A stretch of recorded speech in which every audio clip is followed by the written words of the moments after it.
There's a natural aggression to the human experience. If you're have lived any years on this planet, you realize that at some point you're going to face competition. It comes from sometimes unexpected places, like from opposition, from enemies, from people who don't like you, and inexplainably for most, it comes from sources you would never expect. Friends, people you're dating, people you're married to, loved ones, family. But make no mistake, your ability to process and handle the competition, specifically the aggression of other people, is one of the most important traits, skills, and parts of your character that you must develop if you're looking to live the good life. If you want health, wealth, love, and happiness, this is something you have to understand. Now, let me explain. When I say aggression, I don't necessarily mean somebody trying to punch you in the face. In fact, that is the most rare type of aggression you will ever experience. Obviously, humans as a group, as nations, go to war with each other. But in general, crime, war, these are not the things that are going to affect you directly, especially in the modern world in most countries. But as Will Durant says in the Lessons of History, the first biological lesson of history is that life is competition. Competition is not only the life of trade, it is the trade of life. Peaceful when food abounds, violent when the mouths outrun the food. Animals eat one another without qualm. Civilized men consume one another by due process of law. What Durant, the great historian, was saying is that the story of life is that we are competitive. One of the books I've been reading recently, and one of the few books that I read slowly, is The Selfish Gene by Richard Dawkins. Controversial book, of course, written I think in 1976 by this biologist, Richard Dawkins. And his main point is that, in his opinion, in his research, if you break down the human experience, it's genes within us competing, right? It's somewhat similar to how we understand Darwin, but it's a nuanced understanding. And whether or not you believe that, you would have to have your head in the sand to not see that there's aggression, maybe passive aggression, in the company you work at. If you're an entrepreneur, in the business that you run, between yourself and your customers, in your family. Look, go to a family reunion anywhere in the world.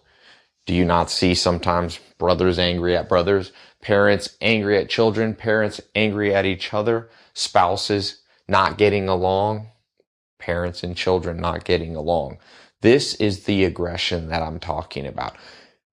Now, someone said to me, is it really aggression? They said, there's different personality types, DISC assessment, all these different personality types you can do. And they said only a couple of them are aggressive. Their point to me was, Ty, not everybody's aggressive. And I would say everybody in some sense is aggressive, pursuing that which they want. For example, growing up, I grew up in a few different religious backgrounds. My mom changed a little bit, and my grandma was atheist, raised me when I was young. My dad was Catholic when I was born. Before I remember, I think I was baptized Catholic, then raised by this atheist grandmother at some point, along with my mom. Then my mom became more Christian, and then later in life, my mom became more kind of hippie and new age. So been through many understandings, but one thing that's never changed is how I see people dealing with other people. And the way that people deal with other people is a bit of altruism and a bit of aggression. It's confusing. Many of us are confused, I believe, because we see life in black and white. We forget what Dostoevsky said. Great saying. He said, as a general rule, people, even the wicked, are much more naive and simple-hearted than we supposed, and we ourselves are too. That's in the Brothers Karamazov. The point being that he was saying is that, yes, as we feel this, maybe you've been cheated on by somebody. Maybe somebody you were married to divorced you and left you. Maybe you had a parent who, in hindsight, as you look back at the upbringing that you had, clearly did not always act with your best interests at heart. That is aggressiveness. What they are saying is, I am aggressively moving towards my goal. Some of you listening had parents who neglected you, a father or mother who left you when you were young. That happened to me.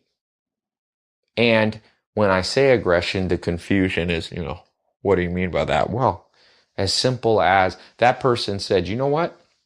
I'm more concerned about myself than I am concerned about my child, Ty. Now, you may have had a good family or not. You will experience this. And if you're not careful, you will be thrown back. And most people never recover from it. If you are in business, you will feel this. You will feel the competitiveness of a business partner, of an employee. And when I say aggression is when competitiveness crosses over the boundaries into competing with something you want, the scarce resources that you want. It could be your time. It could be your money. I said I grew up in these different religious faiths, and it was interesting. I remember thinking when I was 13 or 14 years old, the church I was at, they were having a picnic with a softball game. And the pastor at the church, nice guy, I've always, looking back, he was a great person, but I remember he prayed, I don't know if he was joking, but he said, well, we pray there'll be great weather for our game tomorrow. And I remember thinking, so now, by the way, I'm not trying to have a conversation about God or religion. I try to stay away from that. It's in this as much as I can because it's a very heated conversation and I want to stay on target what I'm trying to talk about. But I remember thinking, well, what if there was a farmer, because this was kind of in the countryside, who lived, in the same vicinity as where we're doing the softball game, and his crops needed rain. What if the farmer is praying that it would rain the next day? See, that's aggression. That's competitiveness. Even in the prayer, saying, protect my best interests. And remember, oftentimes your best interests come at expense of somebody else. You are competitive. There are people that perceive the things you do as aggressive towards their goals. This is a never-ending conversation. This is what is called ESS, evolutionary stable strategies. And what happens if you study nature, as a cow has struck a deal with grass. When a cow eats grass, the grass has adapted to take the saliva of the cow and actually use it to heal itself so that it can grow back faster. Remember, a plant has genes. Grass has genes. Biologists can decode the DNA of the genetic sequence of a piece of grass. And they can also do it of a cow. So both a cow and a plant are alive at the gene level, right? And what's in the cow's best interest is to eat the grass. But the grass's best interest is to grow and, just like everything, to reproduce. It creates seeds and creates little baby plants. And what happens in life, and this ESS concept, this stable strategy concept, is you in life, with every person you encounter, with every business you are in, with every person that you date, marry, with every child that you have, you must understand that the proper, or I want to hesitate, take that back from and not say proper, but that you must strike a stable strategy. You can't be too aggressive and you can't be too passive. One of the issues in my life that I've learned as I've gotten, as I've grown up, is that I have often been at one extreme or the other, too aggressive or too passive. But I need to learn from nature, like the grass. The grass doesn't always secrete poisons so that the cow can't eat it. No, the grass says, okay, we'll make it so that when the cow eats us, we'll use that to spread our seeds. They struck a deal. You have to strike a deal in life with many, many people, with many, many forces that are beyond your control. This is hard. Might be a hard subject. You might want to have some practical. Well, let me just give you a practical. Let's say you're an employee, or let's say you're an entrepreneur and you're the employer. People work for you. Either way, if you strike too hard of a deal and you tell your employees, I'm only going to pay you $8 an hour and you have to work 16 hours a day, that would be in your best interest. That's your aggression. You're saying, hey, do this for me. This is going to help me. It's going to put food on my family's table. Me, me, me, me, me. But as we all know, eventually there'll be a revolt. But on the flip side, if the employees say, we're just going to work 3 hours a day and we want $100 an hour and we want 90% of the profits, what will happen? The employer, the entrepreneur will say, forget it. I'll find somebody else who does it, and you'll be out of a job. Life becomes stable strategies if you want a good life. So as everybody knows, I talk about the good life. Some of you are in my private coaching programs, and this is, as you know, something you've heard me talk about, even more in depth there. But here on this show, what I want you to understand is a concept that's not the simplest to understand, but just remember, some of the most important things aren't the simplest. You must accept that you are going to go out in life and look out for your own best interests. Like Richard Dawkins says, the selfish gene, even if you are not selfish at all, consciously. I'm talking about what will happen at a subconscious level. Let me give you an example if you disagree with me. If you had your children or your family, maybe you don't have children, your brothers and sisters, mothers, fathers and grandfathers, they were all in a house and that house caught on fire and there was only time to save your own son or daughter or sister or mother, or to save strangers, who are you most likely to risk your life and jump through the fire and potentially die to try to save? Well, most of us would say we'd probably save our loved ones, our best friends first. And no one would fault you for that. No one would say, how dare you do that? You should save strangers first. No, that's what's expected. And there's nothing wrong in even different religions, like the Bible, Christianity says there's no greater love than to lay down your life for a friend, right? So even there, you see in different religious beliefs that there's also that belief that it's okay to look out for those who have looked out for you. But remember, in a certain sense, from Richard Dawkins' standpoint, that's selfishness. You are reaching out to your own children because they carry your own flesh and blood in their genes. You look out for your friends because they protect your interests, which helps you. You see, there is an inherent selfishness to us all. And as long as it's held in check and not taken to the extreme, as capitalism teaches and let's say Adam Smith teaches, there can be good that comes from this selfishness. There can be good. You see, people that see selfishness in black and white are still thinking in medieval understandings of life. In the sense of right and wrong, when it comes to selfishness, I don't believe those terms should be used. It should be, is it an ESS? Is it a stable strategy, the level of selfishness and aggressiveness that you have towards others? And on the flip side, are you allowing people to take advantage of you in an unstable way, in a way that eventually will cause you to revolt and it will be a lose-lose situation? I want you to think through your life specifically. Let's start, as I like to talk about, the good life.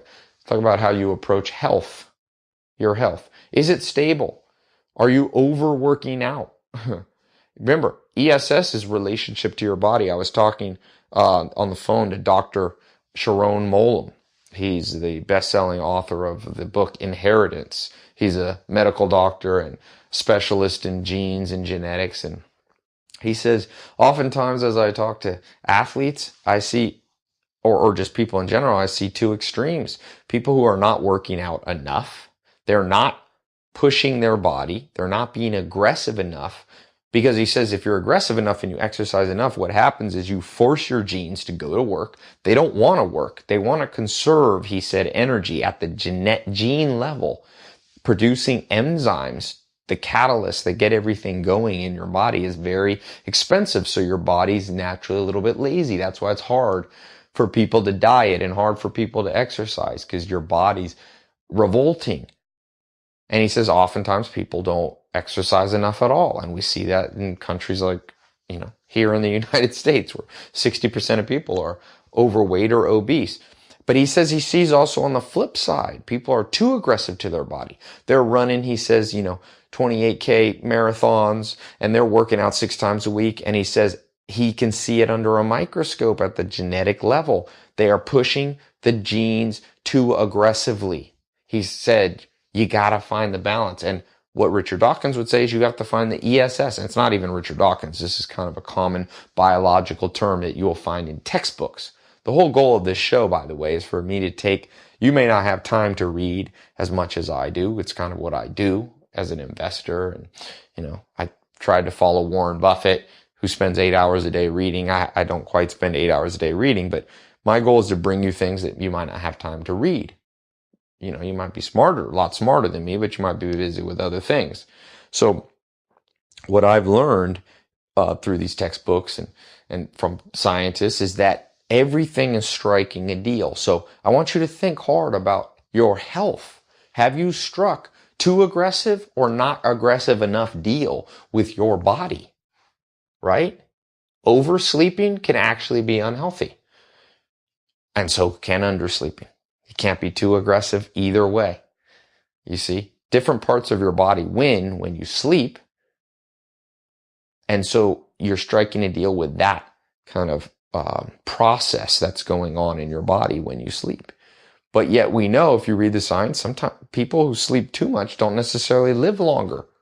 Now, that's hard to know if it's causation or correlation, but nonetheless, we see patterns like this. Now, let's take your finances, your wealth situation. You may be striking a deal that is not good enough, not in your best interest. As one of, I think it was Gary Townsend, he's a Harvard MBA, one of the top entrepreneurs in New Zealand when I was just not quite a teenager. I went and traveled the world when I was in my early 20s and was there in New Zealand. And he said to me, Ty, he said, the definition of a employee is somebody who uses their energy for somebody else's dream. And he said the definition of a employer is somebody who uses other people's energy for somebody else's dream. Right? If you're a manager, you're using your employees' energy for the owner's dream. And he said, but the definition of as an entrepreneur is somebody who uses their own energy, self-employed, so to speak, for their own dream. That sounds good, but there's something better. What about an investor? An investor uses their money and other people's energy for the dream of the investor. But the highest thing, he said, would be the capitalist, in his opinion, which was somebody who used other people's money and other people's energy for their own dream. Now, you may or may not agree with that. That was his kind of very capitalistic understanding. And like I said, on the issues like this, I don't believe in black and white. I believe in if you push too hard on the employee or you push too hard on the economy, you will get a result. Newton's third law. For every action, there's an opposite and equal reaction. Remember that as you go through life. Remember that if you're too aggressive and you try to get your way too much, whether it be from your body or whether it be from your finances. Remember, if you try to invest too aggressively in the stock market or too aggressively in your business, that's aggression that you're doing financially, right? If you study macro and microeconomics, you'll understand business is inherently, especially in the modern world, almost every country is now converted to some form of capitalism. With even countries like, I lived in Sweden for a while and I lived in Scandinavia, considered very socialistic. They're very capitalistic. China, It's theoretically supposed to be communistic. In some ways, it's more capitalistic than the United States. Very aggressive. But I'm bringing you to what the great minds of the world would say is a more enlightened state when it comes to how you see business. Business is a deal. You got to strike it with yourself. How many hours are you going to work toward your dream? How many hours? And don't listen to people when they say this is good and this is bad and you should work 4 hours a week or you should work 100 hours a week like Elon Musk says. There is no answer that's absolute. There's only stable strategies. Meaning, what is your stable strategy? I promise you this. When it comes to acquiring wealth, everybody has different capacities and different goals. You must find the stable strategy for yourself. And you go, Ty, what does that mean? Well, look deep at yourself financially. Look deeply into your situation. Think for a second with me as you listen to this. Do you feel you're on a rat race and not getting anywhere financially? That's probably not an ESS. If you don't feel satisfied both with the amount of money that you make and the amount of labor you're putting into it, I bet you're doing something for somebody else's aggressive dream. You are a cog in somebody else's machine. And that may be something you have to put up for a while, but I always ask people, I get hundreds of people emailing me at a time, tweeting, and, I'm almost overwhelmed sometimes. Some of you, for listening, I haven't gotten back to you. I apologize. I'm starting to get to the point where even if I allocated an hour or two a day, I can't catch up with everybody, but I try. If you don't hear from me once, try it again, and I probably won't miss you twice, but the most common question that I ask to people, and if you reach out to me, you probably know, or if you have, you'll know. I ask you, what's your end game goal? Because there may be a time where you have to achieve the stable strategy of how aggressive you are and how aggressive you let other people be towards you, that you allow yourself to be in a situation that's slightly in somebody else's favor. Give you an example. When I first worked for Joel Salatin, my first mentor, when I was right out of high school, 18, 19 years old. What I did, I worked for him basically for free. I think I got paid, $4 an hour or something like that. But I worked 16 hours a day on that farm, and I did it happily and willingly, and I'm always glad for that opportunity.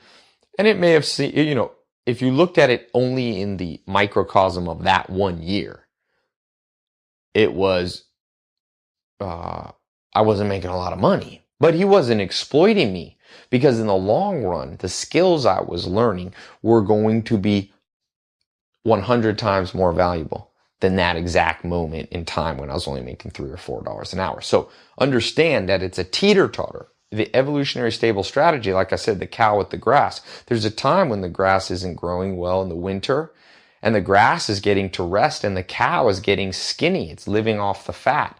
So at that point, the grass is winning. It's not being eaten, and the cow's losing. But then come the spring, the grass grows and the cow begins to win because it can eat a lot of grass. There'll be a time in life where you'll be the cow and you'll be winning. You'll be the cow in summer, or you'll be the grass in winter.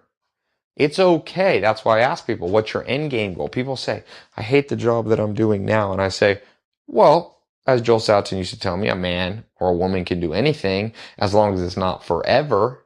Meaning, if you're in a situation where you realize maybe you're being taken advantage of a little bit, you're working for less than you deserve, as long as you're learning something that will move you towards the end goal that is in your favor, that is in your competitive advantage, then persevere and toughen up a little bit and stop whining. Really. I tell myself this, okay? When I was in New Zealand on this shearing sheep on those farms, I'd wake up at 5 a.m. and the sheep shearers would work for 45 to 50 minutes, then take 10 minutes off, and then do it again and again. Hardest work I've ever done. And remember, I've done a lot of physical labor. I lived on a farm for 10 years. I lived with the Amish with no electricity for 2.5 years. I milked cows by hand, baled hay, but nothing was harder than shearing sheep in New Zealand. In fact, it's the only thing I've ever done that was physically exhausting to the point where I was like, this is too hard. And when I would ever start to complain, those New Zealand sheep shearers would just look at you and say, harden up, mate. Toughen up, man. Stop whining. They couldn't stand it.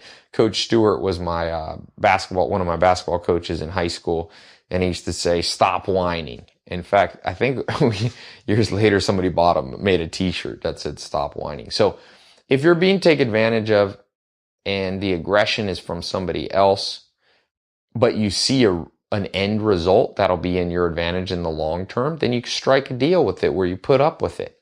Okay? Just like there'll be a day in business where maybe somebody works for you as an intern or works for you for less money. And it's okay. You did the same thing. And in a way, you as the employer would be getting the advantage and the intern's not making any money. But it works out. It's stable. It's a give and take. Think about love, social, family, friendships. This same thing must be done. And what is the antithesis of what I'm talking about is understanding life as black and white. I have a friend who gets offended at everything. You know, I'll tell you a funny story. Recently, I don't know, a year ago or something, I was at dinner with these two twins that I know. They're like models. They're pretty famous. I won't say who they are, but there's these two girls that are models. And really, they're actually really smart. And, you know, a lot of time models get this bad rap that they're dumb, like Ben Stiller, Zoolander.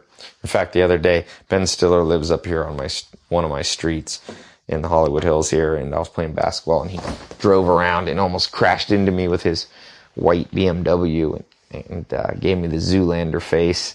But it was pretty funny. But I was with these two twins, and one of them, they went to USC. And one of them was saying, oh, I have not been able, the economy is so bad. I haven't been able to get a job for a year. It's just totally unfair.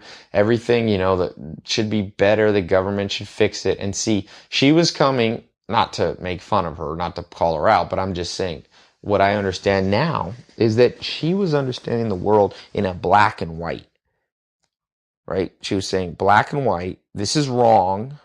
And what's right is for me to have a job. Well, between the cow and the grass, it's not right or wrong when the cow eats the grass, right? Freud in Civilized is discontent. He says, if you want to know if something's true, ask yourself if it applies to animals too. If it doesn't, it's probably not true for you. I mean, none of us thinks it's unfair that a lion kills an antelope. But when it comes to us, egocentrically, we go, whoa, wait. Are you saying something's not in my advantage? So first of all, that was the first mistake that she made. So I said to her, you know, well, the economy's so bad. Are you doing okay? Yeah, I'm living at home now. I'm okay. I don't have anything to do all day. I said, well, why don't you take this time to go do an internship in something that fascinates you? And I said, what do you want to do? And I think she said fashion or something. I said, well, why don't you just, since you don't have any money, there's no opportunity cost of just going and work for free. I said, go work for free. And she said, but that wouldn't be fair. I'd be working for free. And I said, but who cares? You're sitting at home and making zero. Who cares if you're working at an internship for free, building knowledge and skill? And she's just like, no, I'm not going to do that. It's unfair. See, that is the understanding that I'm trying to get past in this show. You can't see aggression of other people or of the economy or of your body or of your family as inherently an evil or righteous thing, and that you're always on the side of righteousness. You have to see it as stable strategies, deals cut between opposing forces. I was trying to say to her, go cut a deal with the U.S. economy. It's not giving you any work. It's not paying you. Use it as an education time. I said to her, you paid $50,000 a year to go to USC. You paid for your knowledge. It was expensive. An internship, they'll pay you a few bucks. So how does it not make sense to go work? I mean, she unfortunately, if you listen to my other talks, was a victim of many negative Lollapalooza cognitive biases. And she was definitely a victim of learned helplessness. And you will not be happy. And unless she overcomes that, as Martin Seligman says, your brain will operate with less levels of dopamine, testosterone, and those happiness, processes that you need to be going on in your brain. So, as you now, and we move beyond just business, we talk about health, business, striking a deal. If things aren't working out for you, strike a deal with the economy, right? There's different seasons in life. You don't have to always be making $1 million, although some of you listening are underperforming and you should be making $1 million. You're not being aggressive when it's the time to be aggressive. Some of you are being aggressive when it's the time to be learning and building skills. You're already trying to make $1 million. Like Alan Nation, one of my mentors, used to say, be careful of getting rich in your 20s, Ty, because it'll lock you in sometimes to things that you don't want to be locked into. You see, the ESS must be struck also. The stable strategy must be struck also with the time in life that you are. Your life should change if you're 10 years old, 20 years old, 30 years old, 40 years old. Now, don't think that just because you hit a certain age, you deserve something. I see that. But I'm saying in general, okay, there are patterns to life, and there's different strategies that you have to strike.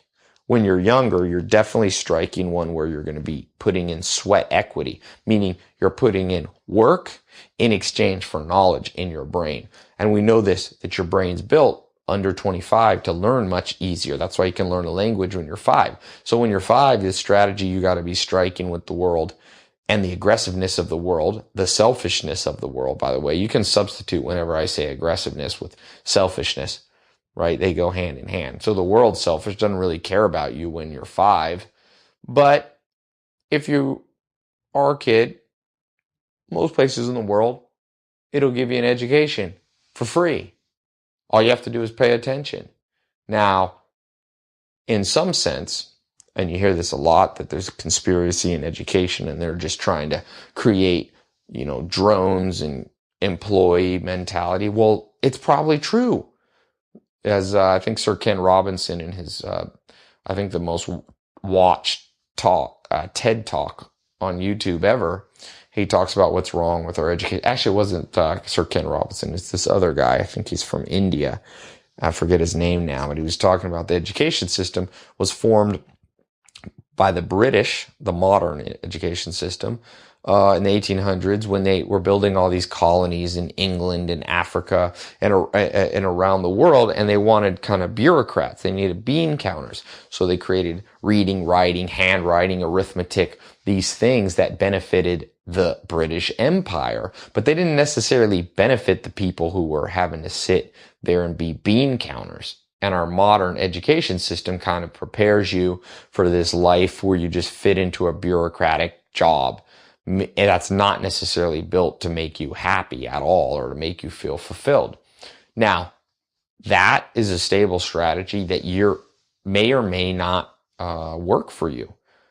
Like I said, our modern education system is not pure evil and it's not pure good.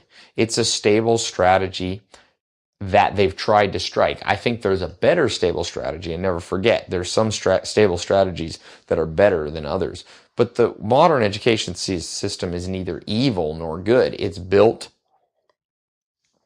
to be good for some situations and bad for others, to be good for some industries and bad for others, to be good for producing certain types of people. The modern education college system works very well for producing medical doctors, very well for producing engineers.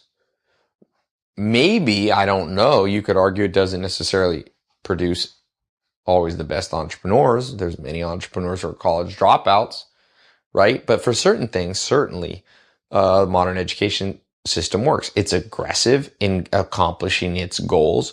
But I'm saying, don't ever be the victim. Go into things with your eyes wide open. Look at it. Don't just go, if you're contemplating going to college or going back to school, don't do it just as a robot that goes back and thinks school is good, not school is bad. It's not that simple. It depends on your end game goal. For me, I dropped out of college. And for me, I think, I'm not sure if I made the right decision, but it's worked out fairly well, it seems. because it was a stable strategy. I didn't look at college. I've never looked at universities as good or bad. I've never looked at being an entrepreneur as good or bad, or being an employer good or bad. It just gives you a different end result. You see, it's a different compromise. And humans don't like this. They want certainty. They want to know, Ty, is it good to invest in this? Like, I'm going to give them a black and white answer. Ty, is it good for me to spend $30,000 a year to go to this college? Well, my answer to any kind of question like that is, all depends on the end game you want. For example, if you want to be a medical doctor, I have a cousin, he's going to med school. I'm like, do you want to be a doctor? And he's like, yeah, I want to do family practice. I'm like, well, pretty much the only way you can do it in the United States without going to jail is to get a college degree. So go to college, right? It's a deal that's been struck with the world. It's going to be pretty hard to change in your lifetime. So you might as well go to college. And I have other people come to me that say, Ty, I want to learn a language and I want to be a translator and speak, travel the world and do translation and speak different languages. And I'm like, well, I'm not sure college is the way to do that. I think your best thing is take your 50 grand a year and go live, if you want to learn Spanish, go live in Colombia for a year. You'll learn Spanish, and just while you're there, say, I'm never going to hang around any English speakers. That's a pretty good, stable strategy where you're not being taken advantage of. Remember, colleges and universities have their own quote unquote selfish interest. They're aggressive towards you, meaning they want their goals. The goal of every college is to be self-perpetuating, to replicate, to continue on, to get people to donate money or get student tuition. And there's nothing good or bad about that. It's just, it wants to accomplish its goal. That's why I started out this whole show by saying everything in life is aggressive. And here's why. Let me just step back real fast. At a genetic level, gene level, everything we do is expensive. So if you lift weights or go jogging today or eat a McDonald's hamburger, you're forcing different parts of your genes. This is what Dr. Molam told me, to secrete, or I'm not sure if that's the right word, to start different biological processes, the creation of different enzymes. Okay.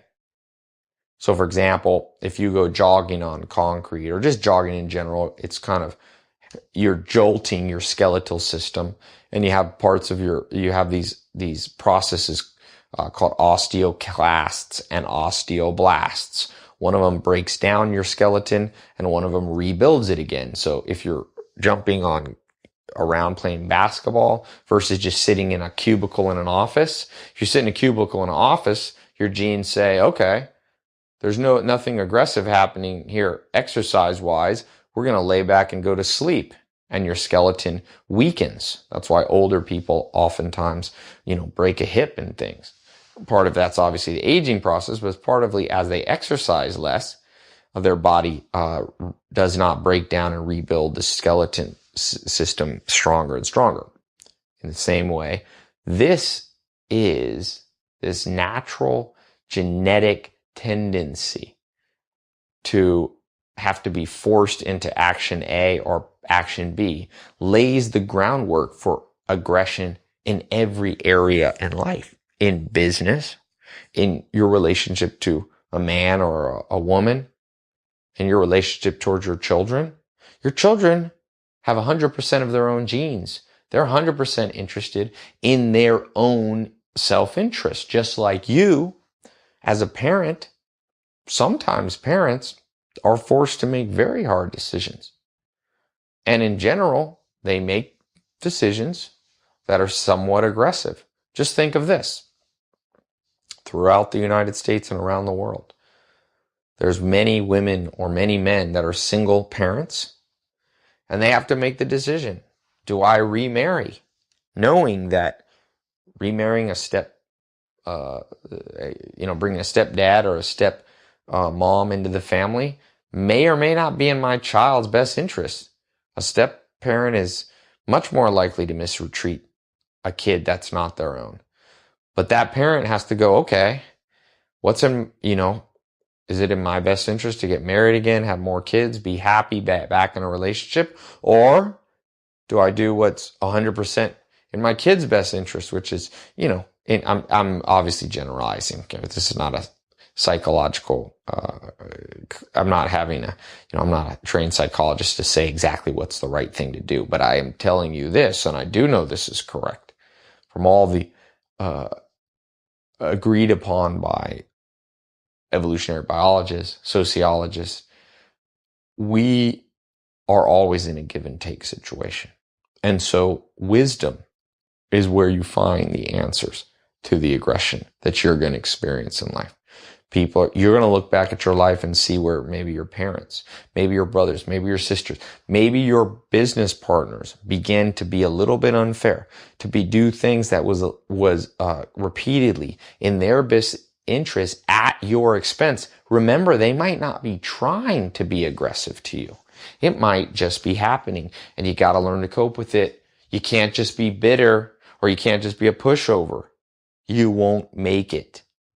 Remember, Will Durant says, "We humans are acquisitive, greedy, and pugnacious because our blood remembers millenniums through which our forebears had to chase and fight and kill in order to survive and had to eat to their gastric capacity for fear they should soon not capture another feast." What does that mean? That means simply you and I, gene-wise, in our DNA, we have the voices and the whispers of 10,000 generations of our mothers and mothers and great-grandmothers and great-great-great-great, going back hundreds of generations, thousands of generations, tens of thousands of generations. And from them, we have a natural propensity to pursue our best interest. In game theory, if you study this, in genes, for example, you have suckers, cheaters, and grudgers. Now, I'm not going to totally get into this. This is kind of a biological conversation if you study animals, but suffice to say, you and I are the descendants of people who were good at striking deals. For example, a marriage, a man and a woman who are not blood related, they come together, and in great part, the reason that people get married and stay together is to raise children. Obviously, that's not the only reason. I mean, consciously, people experience love and affection, right? They have sexual attraction. That's why they have children. But the end result is a child. It's replication. It's perpetuation of their family line. But that in and of itself is always coming at a cost.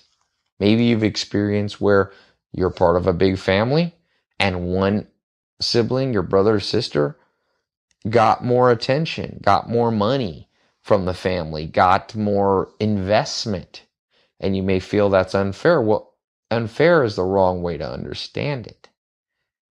You might have a spouse, you might be married to someone. I was talking to somebody that I know, and their marriage broke up after many decades, and the reason was there was something not fair. And it's not that it's not fair. That's how we understand it egocentrically.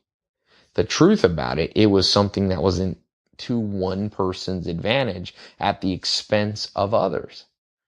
And what I learned is all of us have done things that are at the expense of others to our benefit, and we never think twice about it. But when it's done to us, we're very offended. The first part of wisdom and the good life, because you must have the good wisdom to get the good life, as Aristotle said, is you got to stop taking things personally. In the great book, The Four Agreements, the four agreements you have to strike with yourself if you want to be happy. One of them is stop taking things personally. That's why I was reading Brother Karamazov. He says very clearly, as a general rule, even the wicked are much more naive and simple-hearted than we supposed. Most people are not doing the things that harm us because they want to harm us. They're simply pursuing their own aggressive / selfish goals, and you get caught in the crossfire. Some people say, Ty, how is this show going to help me? What's this have to do with life? Well, it has a lot, because when you don't understand why you're taking advantage. You know what, why you've been taken advantage of at different situations in life. You build up anger, bitterness, which leads to delusion, which gets you away from wisdom, which robs you of the good life. You know, I was reading Freud in Civilization and Its Discontents, and he says something profound. He says, this life imposed on us is too hard for us to bear. It brings too much pain, too many disappointments, too many insoluble problems. If we are to endure it, we cannot do without palliative measures. And he says there's 3 of those measures by which we try to deal with the pain of life. Powerful distractions, which cause us to make life light of our misery. Think of sports. Think of watching sports. I'm not saying there's anything, I love sports, but they are things that they distract us and they're powerful. That's how we deal with life. Number 2, substitutive satisfactions, which diminish it, right? We fill up our lives with other things that keep us busy. They substitute the time we would be thinking about the hardships of life. And lastly, we have intoxicants, which anesthetize us. You think of alcoholism and people smoking. These are things that try to deal at how we try to deal with quote unquote, right? How hard life is to bear it. And the reason it's hard to bear is because other forces at work do things that are not always in our best interest. Have you ever wondered? I remember thinking of this as a little kid. What if everybody in the world would just give $1 to me? That'd be right now in the modern world. You'd be a multi-billionaire. And it seems like, why wouldn't everybody do something that's purely in my best interest? Well, now as I'm older, I know that goes against the genes that are within people, even good people. You don't just go around and if you gave $1 to every person who asked you, you'd have no money. And that would be not aggressive enough. As you move forward through life, you're going to have to know, like the gambler with, what's his name? Kenny Rogers. You got to know when to hold them and you got to know when to fold them. That means you have to know when to be aggressive and when to let people be aggressive towards you. If you can't strike that balance, you're not going to achieve health, according to Dr. Mullen. You're definitely not going to achieve wealth. And you're not going to have a good social life. And if you don't have those 3, you don't get the 4th pillar of the good life, which is happiness. We know what it takes to be happy. You have to be physically healthy at some level, or you're going to be dead, and you can't be happy when you're literally, or bedridden. Number 2, if you have no wealth, you're not going to be happy. We know this scientifically. The Nobel Prize winning Daniel Kahneman, you should be making a financial independence level income in your life, which he says in the United States is, $70,000, $80,000, $90,000 a year. And then there is an increase in happiness a little bit as you go up, not necessarily as steep. The real steep part, the real increase in your happiness is being aggressive financially, to the point where you achieve financial independence around this 80 to, let's say, 120 grand. It's absolutely, if you're not there, you better get there as fast as you can. You better be aggressive enough in life, aggressive enough with other people. You better look around when people are taking advantage of you. Maybe it's an employer, you're a boss, who you're like, I'm worth more money. I'm not going to be happy.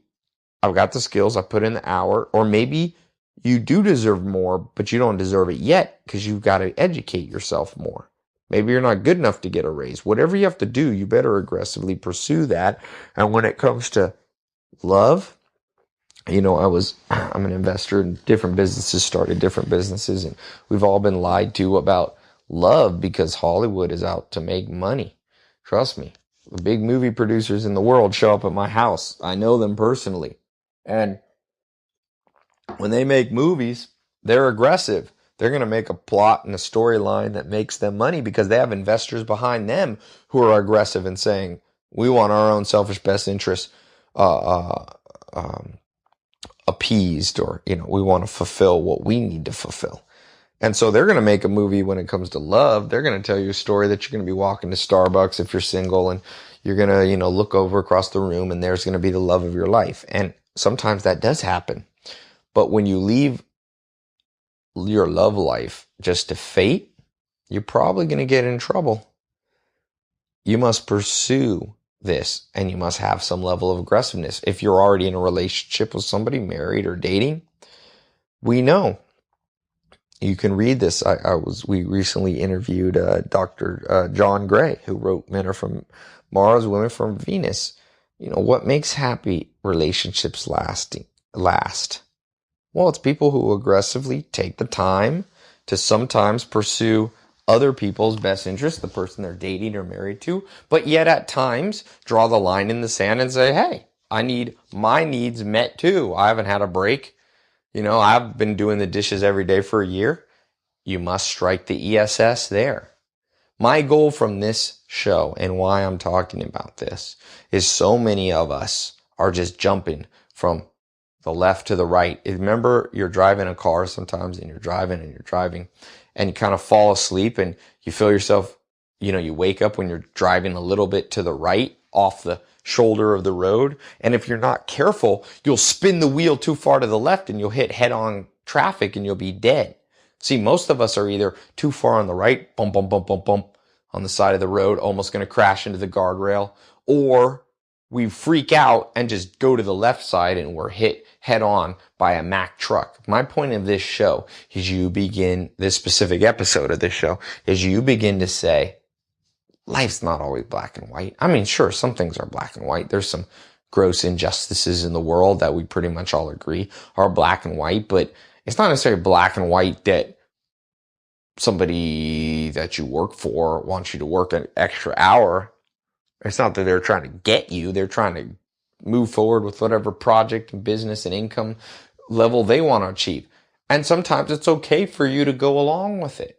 But there's a time to call a spade and be like, hey, now I work for you and you've called in some cards. You've said, hey, I need you to work overtime. We got a big launch this week or whatever. And you say, that's great. And when that time came, I compromised with your selfish goals. And I don't mean that in negative. You might not want to say it to them if you don't want to get fired. But you say, look, man, I did. Now there's a time I'm going to ask something of you. I need a raise, or there's a part of the company that I think I'd be better suited. Can you give me some new responsibilities? You see, you got to know when to do a compromise and when to be aggressive for yourself. If you can go through the next 18 months of your life, I always like to set 18 months goals, and you can say, man, when it comes to conflicts in life, I'm going to know when to hold them and I'm going to know when to fold them. And the only way you're going to get there is to begin to experiment. You cannot be afraid of experimenting. I can't tell you how to do this. Only you know your love life, because you're going to have to do this in your love life, right? Anybody who's dated anybody knows, you can most of us are either being taken advantage of or we're manipulating too much. If you can come and gain the wisdom and know how to do this, your life is going to jump up another notch when it comes to success, health, and happiness. When it comes to your body, you're gonna have to. I asked Dr. Mollum, I was like, how well are these genetic tests going where you can just test yourself? We have some of these. You can tell if you're lactose intolerant, for example. That test has been out. But some of these things, you're going to have to experiment, try drinking a whole bunch of milk. If your stomach's upset right away and you get an allergic reaction or something, you get sinuses, then that's part of the experiment and you stop doing it, right? You read your body revolts, it's aggressive actually, and giving you the sign, you move on. You must experiment a lot. When it comes to finances, you got to experiment with how you deal with your business partners, with how you deal with your employees, with your bosses, with your customers. There's a time to tell your customers, look, hey, someone's just trying to take advantage of your refund policy. There might be a time where just like, look, we're doing everything we can here. Meet me halfway, buddy. What can I do? What can we do? And there's a time when you just go, look, we're going to have to agree to part ways. I mean, in general, like Sam Walton said, the customer is always right. But he didn't mean it how people say. that the customer is always right in the sense that the customer could always abuse you. That's not what he meant. He meant the customer teaches you what you need, what it wants. So if you're thinking you need to be selling bars of soap in your store, but the customers always come in and ask for shampoo, then the customer's always right. If you want to be in business, you better sell shampoo. But there's a time when one particular customer is a pain in the butt. And Joel Salz taught me in business, not every customer is a profitable customer. So every once in a while, he's like, listen, we don't get along. Let's just give your money back and you go on and never do business with us. And it's great. Find somebody you work well with. You got to be able to do that. And too many, I know in my own life, I've really struggled with this, I don't know why. Struggled with being able to be balanced. Many times in my life, I'm either, really aggressive, really freaking out and yelling at somebody, or I'm just letting people push me over. I tend to not be much of a pushover. I tend to be a little bit too extreme on the other side of being, pursuing my own interests, and being aggressive. But man, as I've learned occasionally to do this thing well and to get to a stable strategy, everything is better. I mean, you sleep better. Because the danger is if you don't listen to what I'm talking about and you don't begin to experiment and you don't begin to try to start to strike deals with your body, strike deals with your business situation, your customers, your employees, your bosses, if you don't strike deals with how you treat your friends, family, loved ones, romance, you will not strike a deal with your own brain and achieve that happiness that you want. And you will begin to build fear. And I was reading By the Spear about Alexander the Great. And Alexander the Great said, through every generation of the human race, there has been a constant war, a war with fear. Those who have the courage to conquer it are made free, and those who are conquered by it are made to suffer until they have the courage to defeat it or death takes them. It's profound words. See, he was saying we're at a war with fear, and even fear in your own brain must become an ESS. You must not eliminate all fear, because we know fear is what's called a functional. It's an adaptive purpose. It serves a purpose in our brain.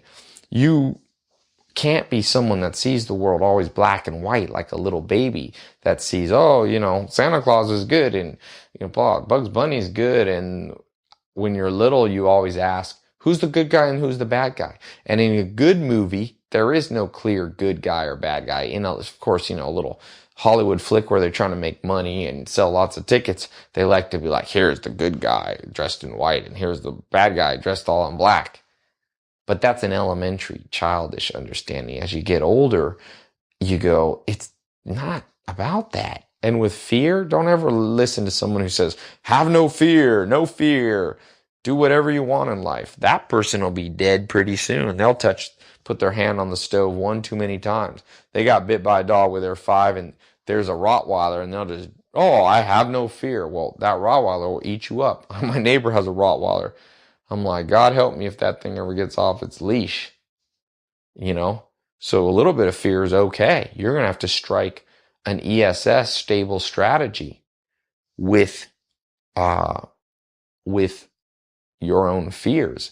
But if you're dominated by fear, that's not a stable strategy. That's what Alexander the Great was saying.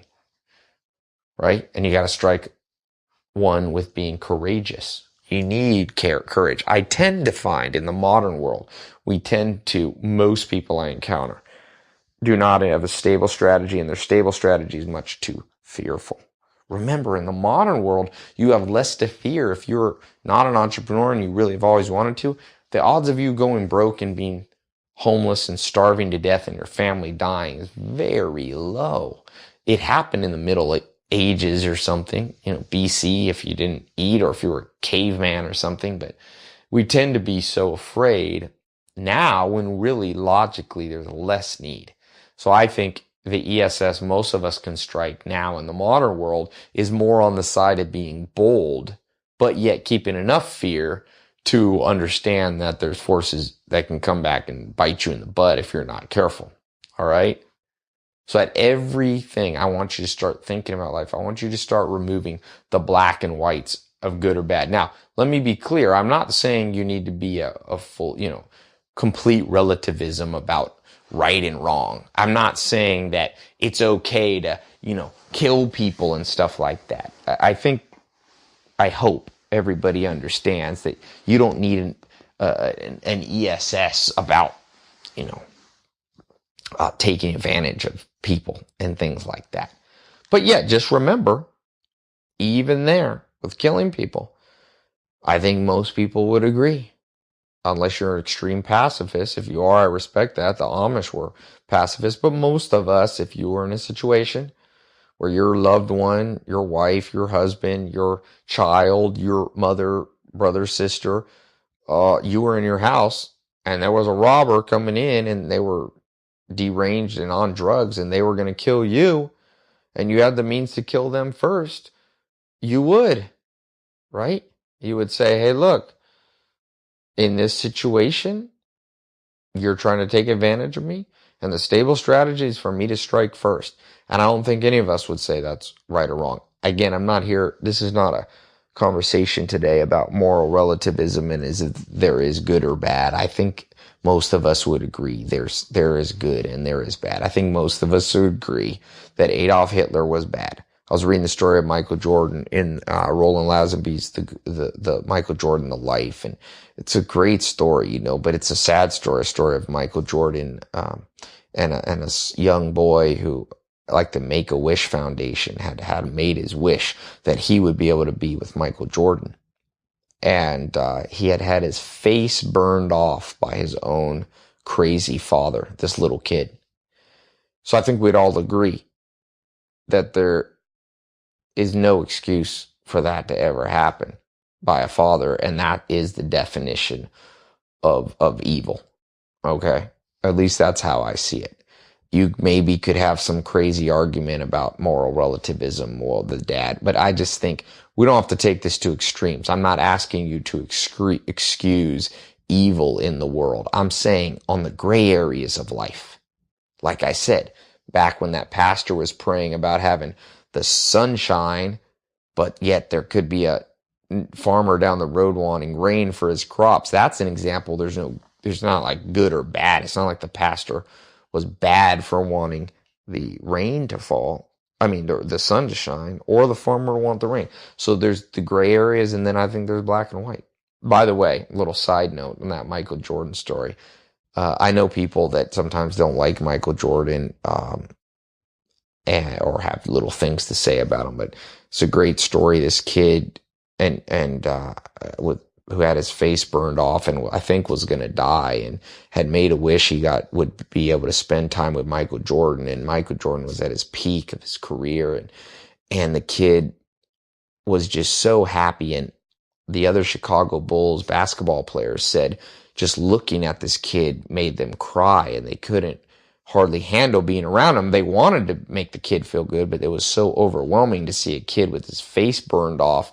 Yet Michael Jordan, this international most famous athlete of the time, just treated the kid like a normal kid and just hung out with him and took him to dinner before the game. And then when that game started, Michael Jordan took that kid and did something he didn't normally do and put him right there on the bench, right there next to the game with the players. And every time he'd come down and shoot basketball, he'd look at that kid and say, that was for you. And that kid was so excited, right? Kid been through the worst thing ever, face burned off by his own father, the betrayal, the aggression of a father against his own child. I mean, if that's not pure evil, I don't know what is. And Michael Jordan was going back and forth, this kid was so happy. And one of the referees came to Michael Jordan and he said, this is against the regulations. You cannot have this kid on the basketball court. And Michael Jordan, I forget the exact words, basically said, you don't touch that kid, or I'm going to get you fired from the NBA, or, don't touch that kid. I'm the most powerful man in basketball. And that kid got to stay. And Michael Jordan said, this is what's going to happen. I don't care about any rules. This kid was going to get his day to be happy after all he's been through. And they said after that game, when he walked off and Jordan put his arm and walked off the court with that kid, they said all the Chicago Bulls just cried and were always remembered that about Michael Jordan. Now, that's a side note, not necessarily anything to do with per se what we're talking about, but it's a great story. I do believe in that there is evil. I do believe there is pure good. And I do believe there are many things in life that are in between. And I believe the majority of life is in between. And the majority of life and the quality of your life is just going to come down to it. So when you go home today, to your family, to your friends, I want you to begin to think of your relationship with them, not just in extremes like, oh, they're always taking advantage of me.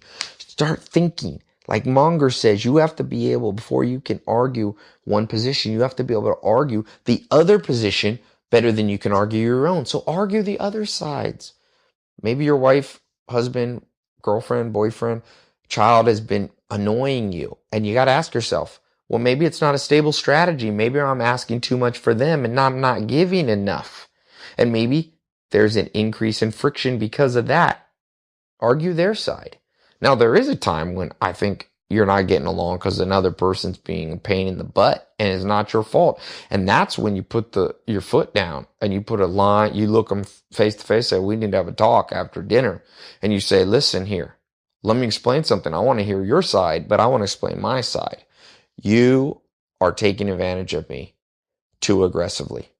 And this is not working out right here. So let's talk till we solve this, but make no mistake, my friend.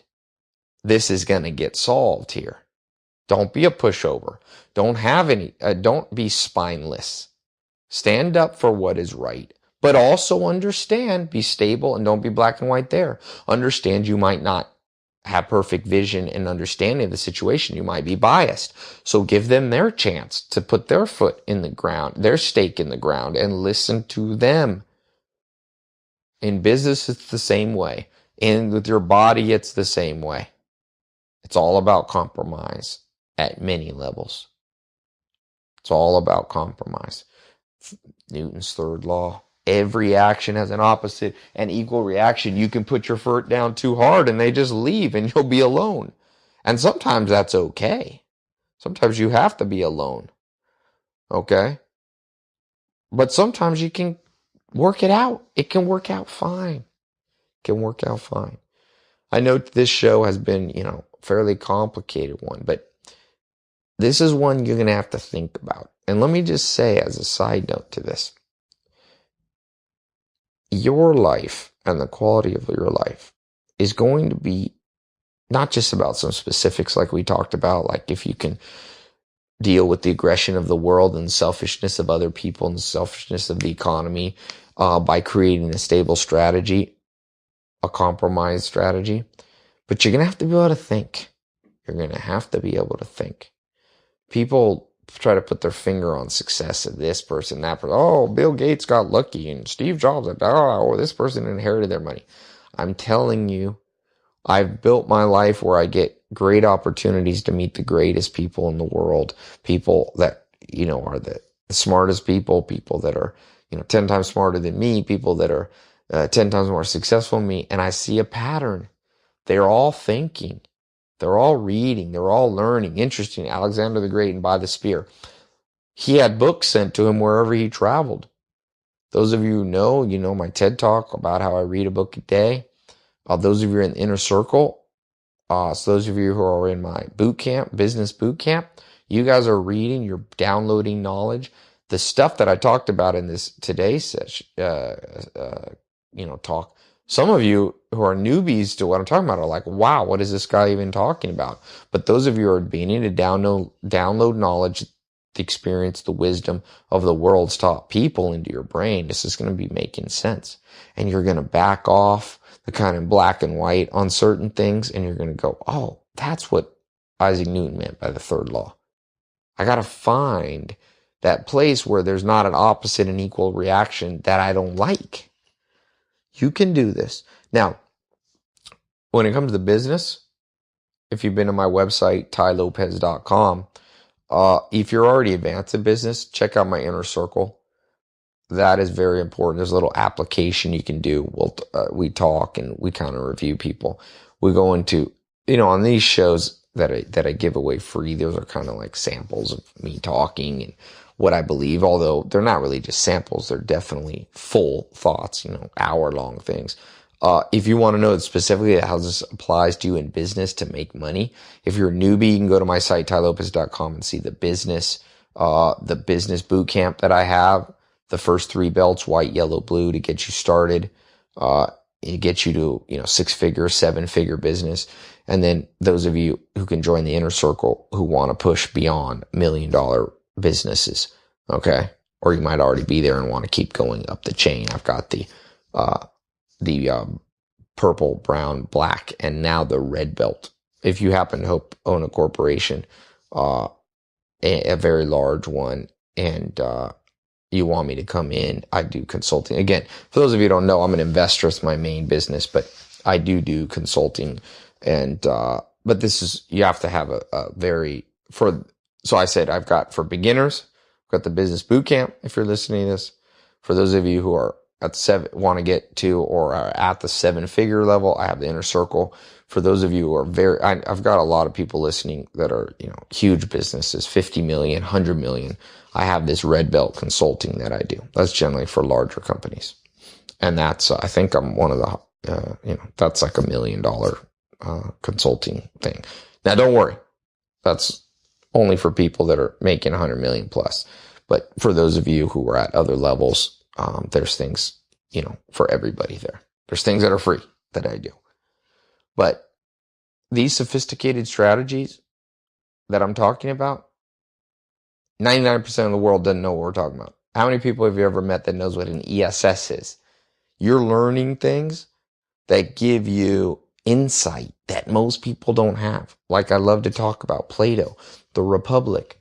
People are in the cave. They're looking at shadows that are on the wall that they think that are reality, and they're so far from it. But successful people, when it comes to health, wealth, love, and happiness, they have clarity. You must achieve clarity in every area of your life, in every major area. There will be areas like Elie Wiesel, the Nobel Prize winning author, that are outside of our understanding that we'll never fully understand probably as humans. But those things that are within your capacity to have insight and to step out of the cave into the light, those are your responsibility. It's part of being alive. If you study any religion, any of the great religions, they're all saying you've got to be moving towards the truth. Christianity, I'm the way, the truth, and the life. Narrow is the way that leads to salvation, and wide is the way that leads to destruction. If you're, Eastern, Buddhism, same thing. The middle way, the sevenfold path to enlightenment. Enlightenment there means understanding more. So I hope you will listen to these.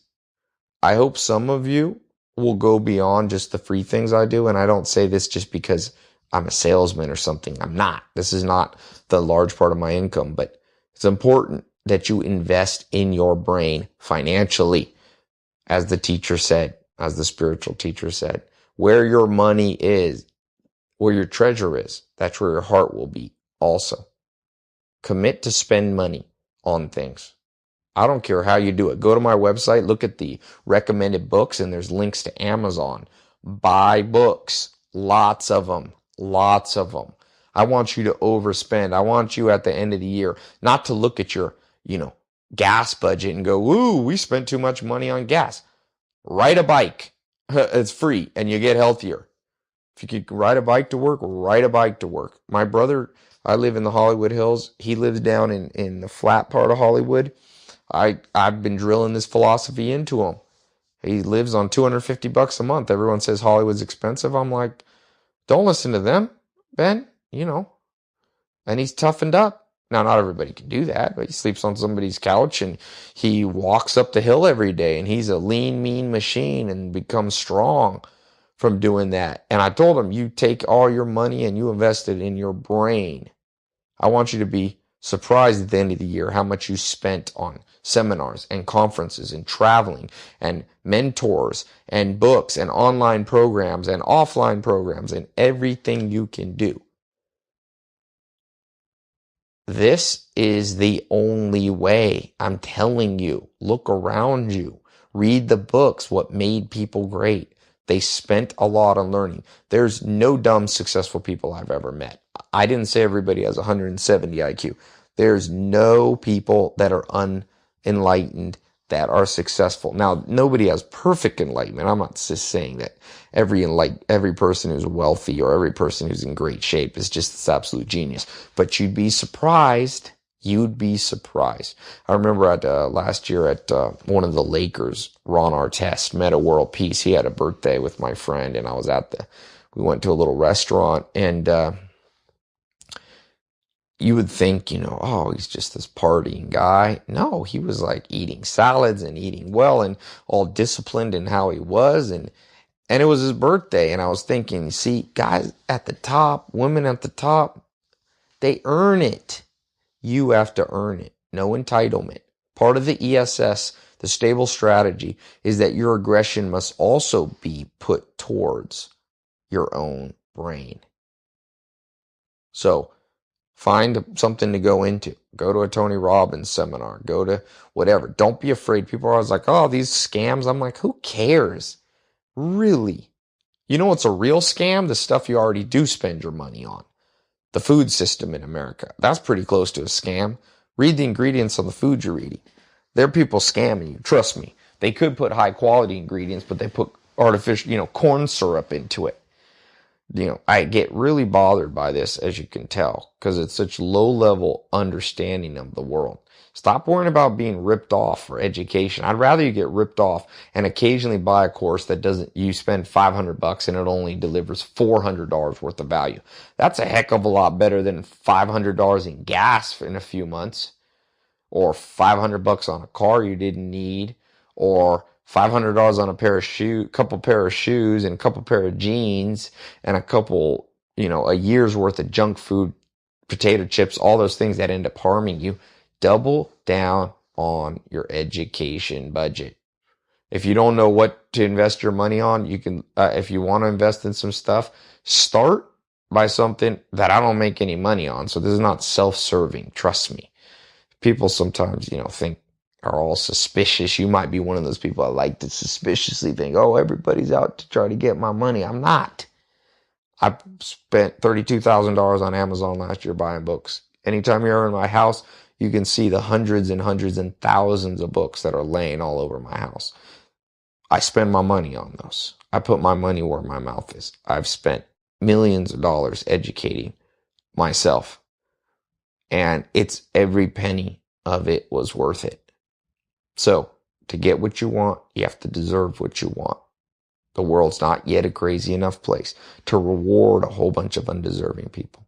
If you want to look into some of the courses I have, like I said, go on my site, look at the Academy Business School. If you're starting out or just, already have your own business, making pretty good money, or if you're not even in business for yourself, work for somebody else, start there. If you're already pretty advanced, look at the inner circle stuff that I have. You can do an application for that. That's by invitation only. But also the simplest place to start, if you only have $5, is go to tylopez.com and look at the books list and just pick some of those. Some of those books you can get for $1. My 67 steps is out. And that's another thing. Check that out. I've got a couple different ways. I'm going to be talking about that later. But whatever you do, if you don't ever make it to my website, double down on your brain and spend money on it, because you'll only pay attention if you spend money. Now, the question that I always like to ask a question. I need the feedback. It helps me build the next things that I'm doing. If you're listening to this on my podcast, you can leave it as a review. I read the reviews and I get ideas. It really helps me. I give away all this stuff for free. And the only thing I ask for people is leave me some comments so I know if you like this, know what you don't like. Don't be afraid to hurt my feelings. If you've got things that you think I could do better, I'm sure I can. And I'm the biggest experimenter. I read a thing Sam Walton in Made in America Part of the reason he made $160 billion, which, by the way, another way to say that is $160,000 million, is one of his people I'd worked for him said, the crazy thing about Sam Walton is I've never met a man less afraid about making a mistake. If he makes a mistake, he just shakes it off and moves on. And I try to be the same way. So don't worry about hurt my feelings. And the same thing, if something's going well, tell me.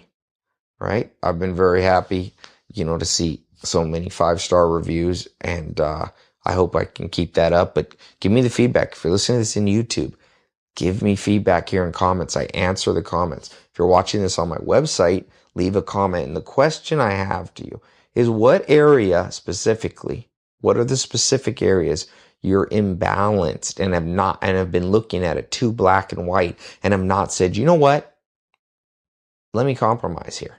Let me not be a pushover and let people be too aggressive and selfish on me. But at the same time, let me not be too aggressive against them. What is it? Is it someone you're dating, someone you're married to, a friend, children? Too aggressive in training your body, or not training your body enough and getting too fat? Or have you financially been a pushover? You're working for somebody else's dream. There's no end game for you. You're not having any chance to make any money and save up. What is going on there?